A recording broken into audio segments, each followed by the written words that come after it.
Hello, welcome to Floyd Models Kit Review Time. Today we've got Revell's, or should we say Zvezda's, fantastic 1 to 2700 scale Star Destroyer. Now, if you're like me, you've wanted a large scale Star Destroyer for many years, and quite frankly, there's only been a couple of options if you wanted to go down that route. The first one obviously being is if you can get hold of this little monster, which is what we did a couple of years ago, which actually is the resin copy from sort of Angrid when we did. We've done a fantastic job on this. There's a full video build on this one.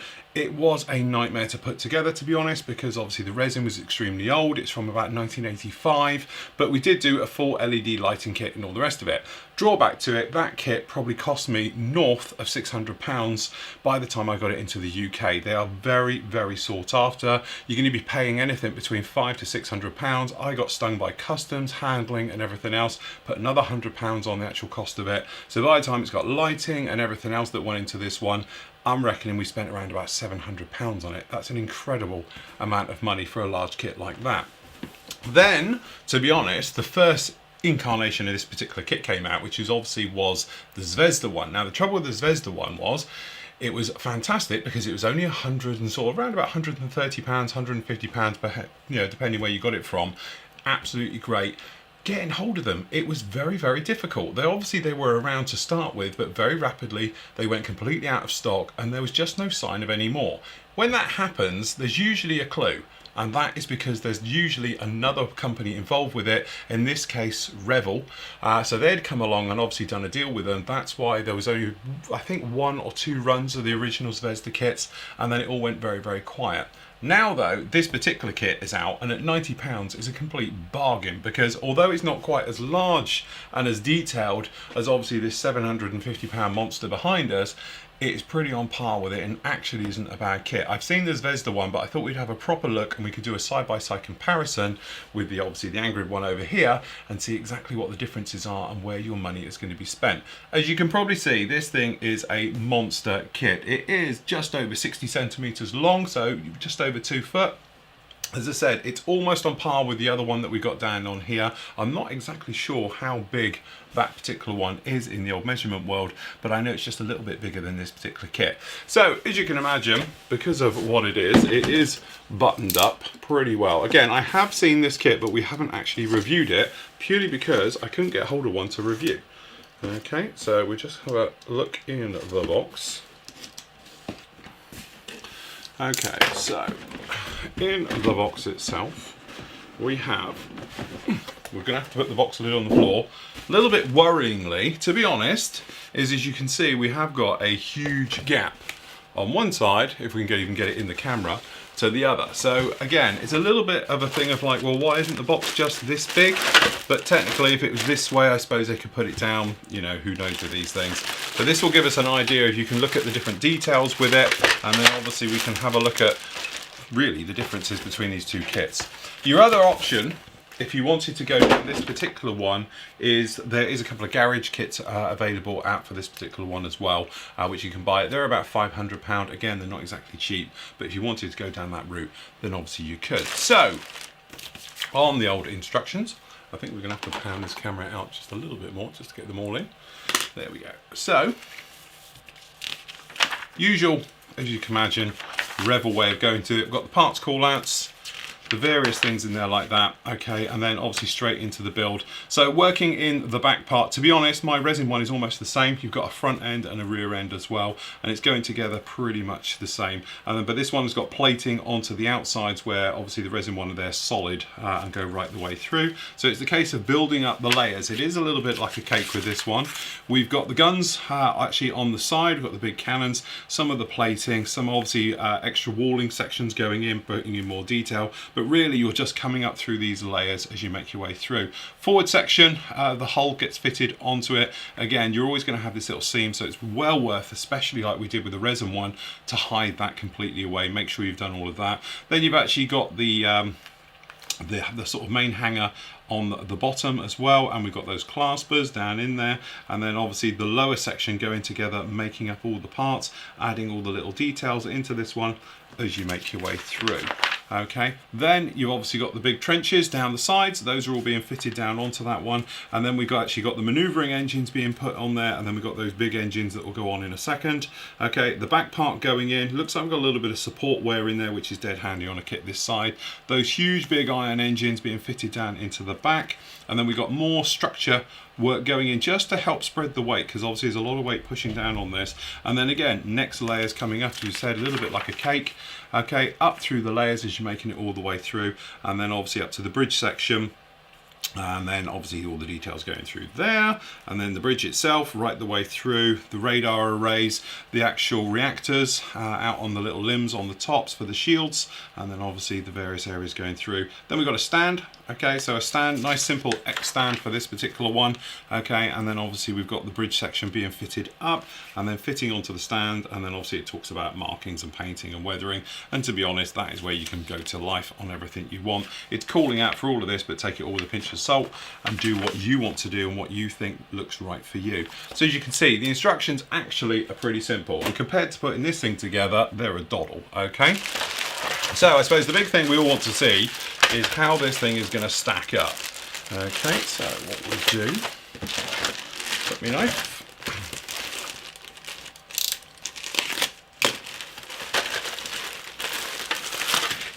Okay, so we've got bags within bags, which is quite a nice touch.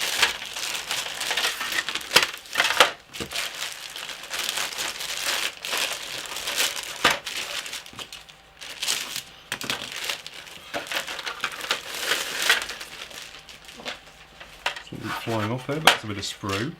Okay, so this will give you an idea of the actual size of the beast. Okay, so when you put this thing together, and obviously when it comes up close to my one down on here, you can probably see it's not quite as big as mine. It's going to come up quite short compared to mine. So that's the back. So it is, I would say, what, I don't know, maybe 20 centimeters smaller than my one. Okay, but again, it's one of those things, it's a big lump. This is a big thing to look after. As a lot of you know, it stands on my wall on the other side and everything else like that. Okay, so looking around some of the parts, if we start with the upper sort of deck area, as you can see, you can catch it in the light. We've got recessed detailing right the way over this. The only trouble with this is it is very flat in its nature. Okay, all the details are here, but they just look a little bit more generic right the way over this than the real thing does. Catching it on the close-up, you can see that's what we've got. And why I say that is, before you get going with the painting, it looks very flat on this. By the time you get in there with painting and other things, you can actually see some of the details going in there. Okay, but if we catch that in the light, you can see she is all there. See, great details right the way around. It's such a big lump to actually show on camera. Okay, right the way through. And again, if you want to do a sort of side-by-side comparison, that's that one. And then obviously if we show you the same, this thing weighs an absolute ton. As you can see, by the time you got in there with painting and weathering and everything else, you can probably see the type of differences. The nice thing about obviously the larger resin one, you can probably see that the details are far sharper. Now some of that is me, where I've gone around and rescribed it, did a little bit of work here and there. I actually added extra bits of plastic card onto the surface just to detail it up. And also, to be honest, surprisingly, if we work our way through, it's a case of spot where the join was from the nose to the rest of it. Trust me, you've been past it 3 or 4 times there, and I bet you can't guess where it is, purely because I did take the time, get that back on there, to actually make sure it was hidden away and gone through. But generally, again, it's just one of these things. It's the main one that I've got down in here, which obviously was taken from the studio model. Some of the panel lining is different widths and depths and things like that, which gives it a more organic feel and probably a little bit more three-dimensional look, rather than what we've got down in here. This is all the same right the way through, okay? But it is very nice. Good detail on there and things. The underside, okay, as you might imagine, you can probably see it down here. We try and catch it in the light. You can see, again, it's just a little bit lacking, I think, in three-dimensional depth, if I'm honest. You know, and being sort of the happy owner of one that's taken from the original, it's very easy to find fault with all of this one, but actually there is some really nice details in here, and I think it's not fair to sort of give it a full-on, you know, test between the two, because this is a plastic kit versus a resin one, and obviously the resin just carries a little bit more detail down in there. But what is nice is down on the back here, we've actually got these sort of activators for the actual fins at the rear. They're actually very nicely molded right the way through, probably nicer than mine. Okay, and then some areas just a little bit more lacking, but generally pretty nice indeed. We've actually got the main hanger on here, very nice details on that as well. That's actually quite nice down into there. Okay, so that's pretty good. And for those who want the comparison, if we can turn this lump over, excuse the power feed underneath, you can probably see this is what I mean about this one's just a little bit more three-dimensional. It's deeper, the actual molding is, I wouldn't say better, but it's definitely deeper. And then obviously you can see my cargo area, which I elected not to put the claspers in, because my references show it without it all the time in there. But you can probably see the extra work that went into this one just underneath. There's so much going down in here in the details.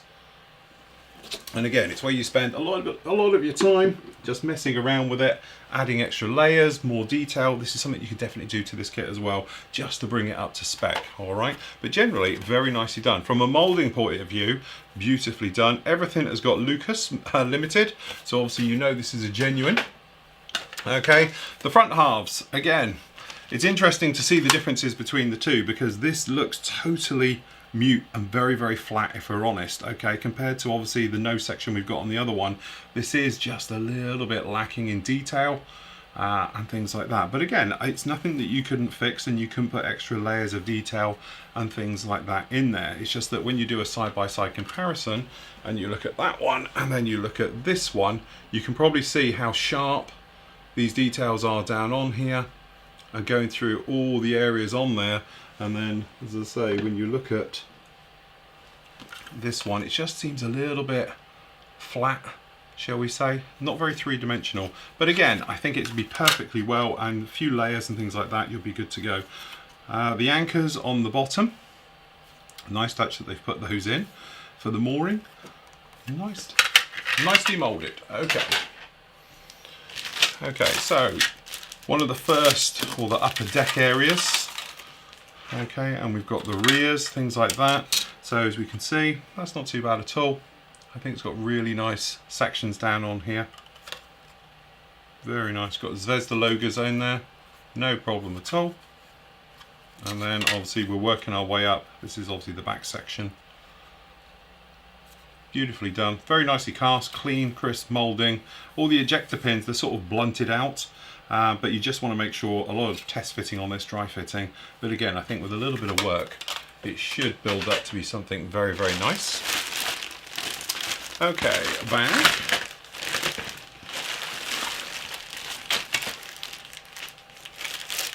Right, okay, so we can look around the rear.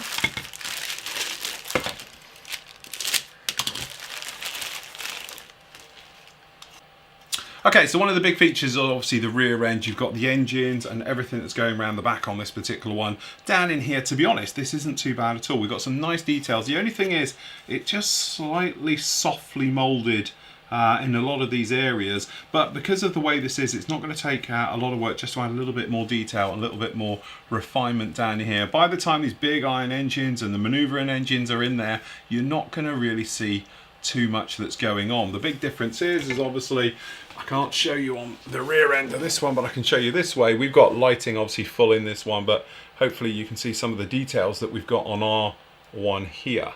Again, it's really not fair now, I think, comparing the two, because when you do a side-by-side comparison, if we can get this one to sit, there we go. It's one of those things, it's literally almost like apples and orange comparison to this one.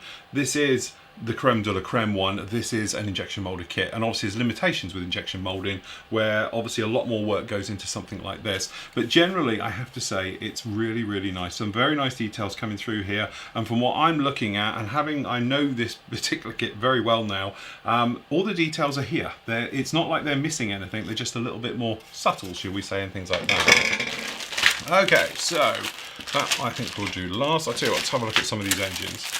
Okay, so the engine sections themselves. Okay, very, very nicely done. Highlight of the kit, I think.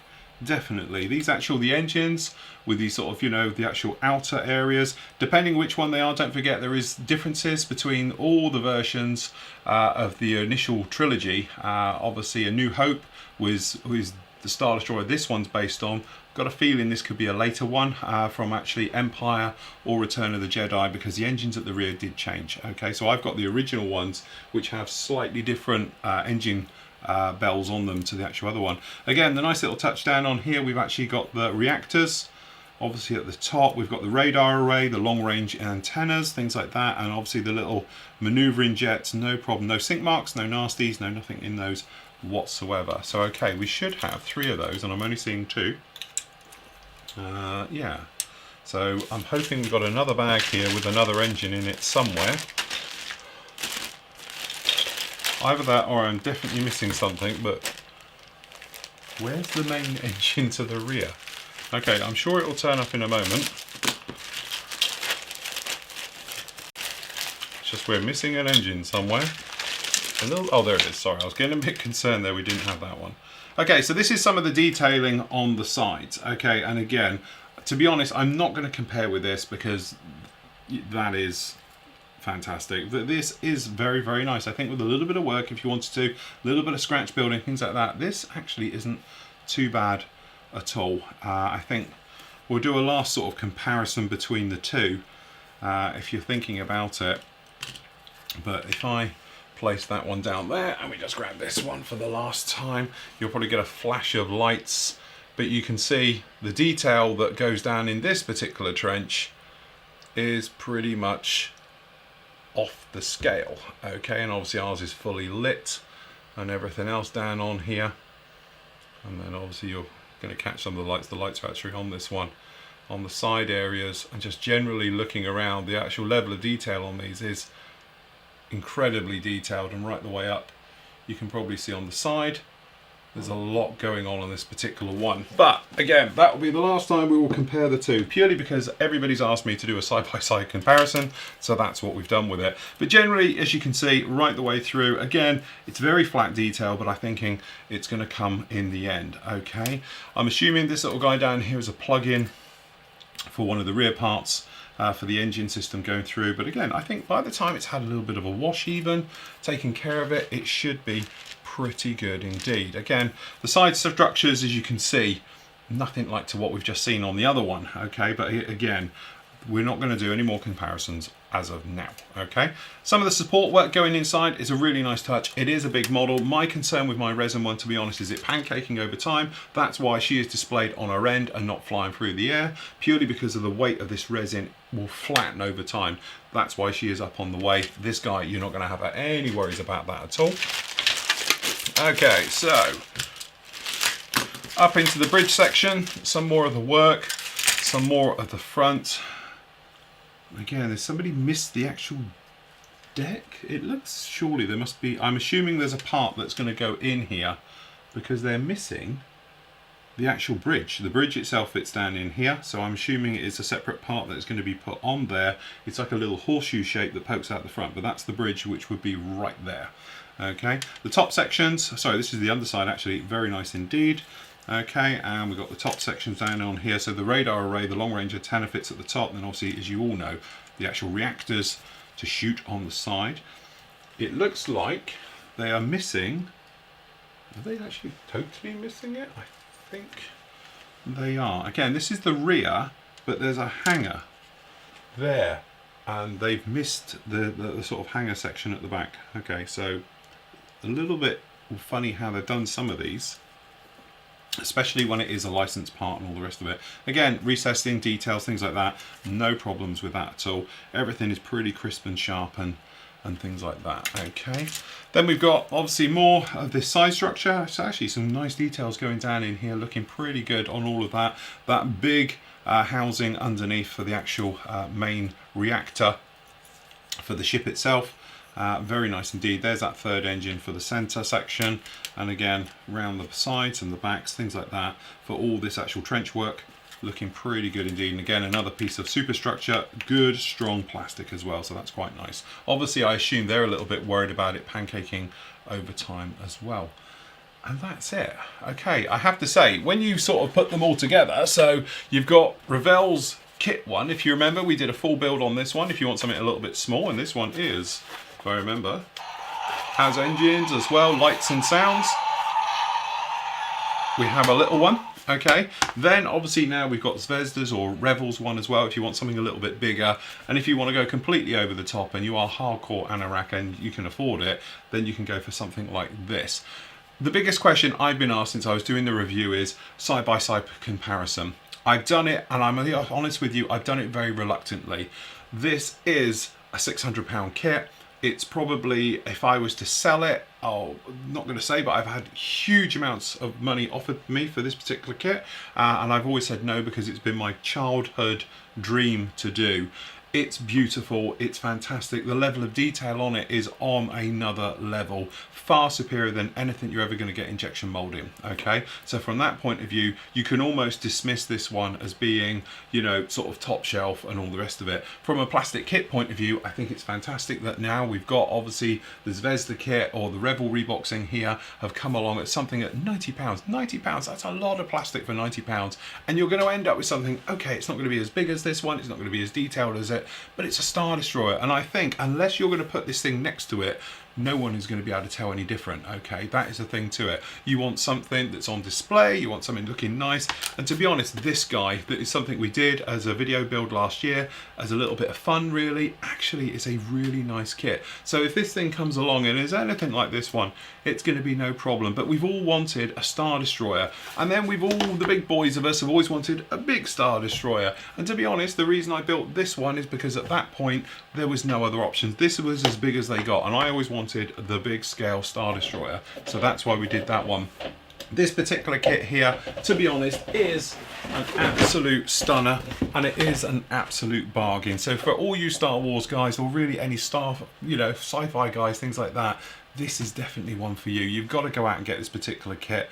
Is it going to be around forever? I'm not sure, because obviously it's been a joint situation between Zvezda and Revell, so obviously we're assuming Revell's going to have this kit around for a little bit, and then it may come out with Zvezda again. But at this price point, at really sub £90, obviously Flory Models members, we can get this one in for around about £75 as well. So if you are looking for a bit of a bargain, shoot us up, because we have got a few of these coming in stock very, very shortly with you. But it is one of those dream kits. We've all wanted one, now we've got one. It is the Revell 1 to 2700 Star Destroyer, and it's an absolute must.